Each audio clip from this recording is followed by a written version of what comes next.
Danny is Texas Chainsaw's newest victim, and he has so much to offer in his kit. Today, we're going to be taking a closer look at how this victim functions and break down exactly how his ability works. We'll also be covering other important aspects of Danny, such as his abilities, skill trees, and more. If you do enjoy the guide here today and find it to be helpful, consider dropping a like or subscribing, as it helps me to continue making content here on YouTube. This video has also been divided into timestamps so that you can jump to any sections of the video you may be looking for. We'll also be doing an in-depth Nancy guide here on the channel shortly, so make sure to keep your eyes peeled for that. Lastly, I regularly live stream over on Twitch, so come jump into the action, link in the description. But let's dive right in.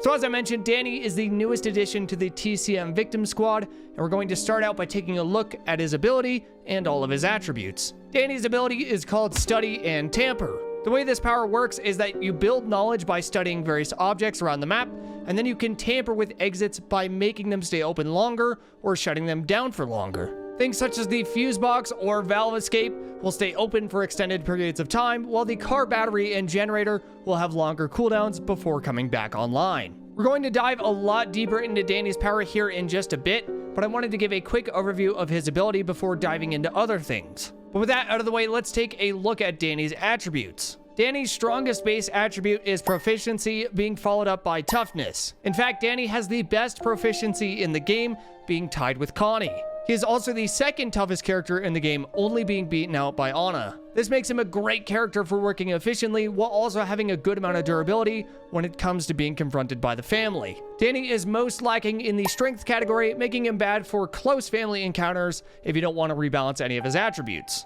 Overall, he has a nice middle-of-the-road balance with his endurance and stealth categories. He's a pretty well-rounded victim and can be a viable survivor in a variety of situations. Next up, I quickly wanted to share Danny's skill tree and ability skill tree with you all. There are a ton of great routes that you can take with this victim, depending on what style of play you're going for and what perks you want to pick up. Danny has brought a ton of new perks to TCM that are exclusive to him, but we'll be discussing that in just a moment.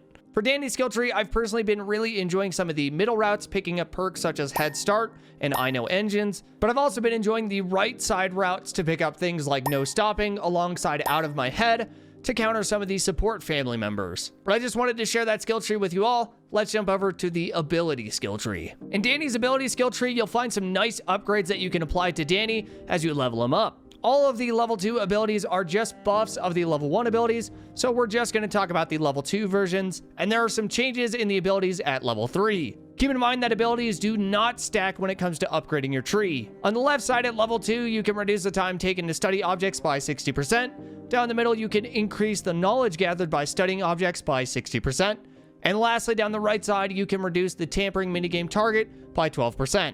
If you're confused about the minigame, don't worry, we'll cover that when we dive into Danny's ability. At level 3, starting on the left, you can instantly study objects with the tap of a button. Down the middle, objects that can be studied or tampered with are permanently highlighted when approached, while also increasing your range. And lastly, down the right, when tampering with objects, both you and the object are highlighted to all victims. But with all that out of the way, let's jump over into some perks. So before we kick things off, I wanted to let you all know that we already covered all of the new Danny perks in the launch day video, and it's timestamped in that video under Danny's perks. So if you're looking for every new perk that made its way into the game, go check out that video. There's a card on screen, or you can click the first link in the description down below. But let's take a quick look at all of the perks that have an impact on Danny's power specifically. The first perk we'll be covering is called Lifeline. If a tampered exit is opened, the exit will be highlighted for 15 seconds longer. This is a great perk for sharing some extra information with the team on strong exits they could take. Next up is the perk No Shock. Once a tampered generator or car battery is turned off,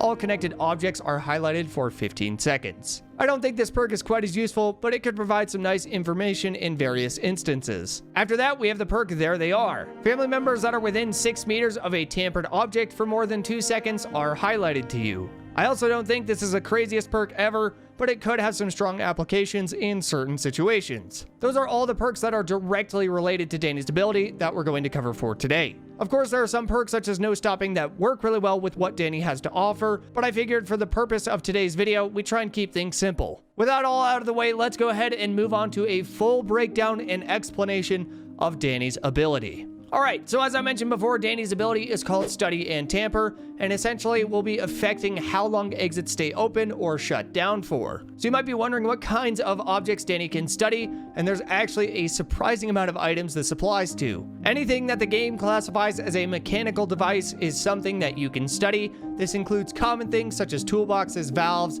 fuse box holders, and lamps, but you can also study some uncommon objects found around the map, such as radios or TV sets. Of course, you can also study any sort of exit entity, such as the fuse box, pressure valve regulator, generator, or car battery. You'll notice that as you study objects throughout the match, the bar down in the bottom right will begin to fill, giving your ability more charge for when you use it later. Some objects will give you more charge than others depending on the importance and rarity of the object. For example, you'll notice studying something like a toolbox or lamp won't give you very much charge as they're common items and not as vitally important, but something such as the fuse box or generator will give you a much larger charge to your ability. It should also be noted that studying something such as a generator will take a lot longer than a simple object. Danny is not able to study an object more than once. You'll also notice that once you've found an object that you can study, it'll get a nice yellow aura around it, indicating that you can study that object. Not only is this nice for telling you which objects can be studied, but it can come in handy in a few instances if you're near some important objects, such as the fuse box or key items, as their auras will be revealed to you through walls. So now that we've covered how to gather knowledge, let's move on to tampering with exits. You'll notice that in order to tamper with an exit, you'll need at least a sliver of knowledge to get started with the ability. When you go to tamper with an exit, you'll be faced with a minigame that is pretty much identical to something like the lockpicking minigame. The large exception is that you can apply the knowledge you've gained throughout the match to the minigame to speed up the process. If you've gathered enough knowledge throughout the match, you'll have the ability to fill the minigame bar instantly, or in other words, tamper with the exit instantly. You can also tamper with exits before or after they've been interacted with, meaning you can tamper with something like a generator before shutting it down or after it's been turned off. If you filled up the tamper minigame bar 1 or 2/3 of the way, you can pause and leave to come back and tamper the exit again while still keeping your progress, similar to the lockpicking minigame. Tampering with exits honestly has a pretty big effect on a given exit. It can really get in the way of family members trying to remedy a situation and give fellow victims extra time to traverse the map to a freshly opened exit. You can also use Danny's ability as a major distraction tool and to spread the family's resources thin. For example, let's say you tamper with the fuse box exit in order to keep it open for an extended period of time. You can use that time that the family is defending the fuse box and tunnel in order to open up another escape, or to buy other victims more time with any escapes they may be attempting elsewhere on the map. It also has a lot of versatility in that way. Danny's ability is best utilized in a team-oriented sense, and he excels when it comes to buying the team more time. He can have more of a slow burn playstyle in some ways, especially if he wants to use his power most effectively. Players who like taking their time in games and lending a hand to other victims will really enjoy playing this character. That's all we've got for today, but I truly hope you found this guide to be informative and helpful. Consider dropping a like or subscribing if you did enjoy the content today, and comment down below any TCM guides you'd like to see in the future. Thank you all so much. We'll see you in the next one.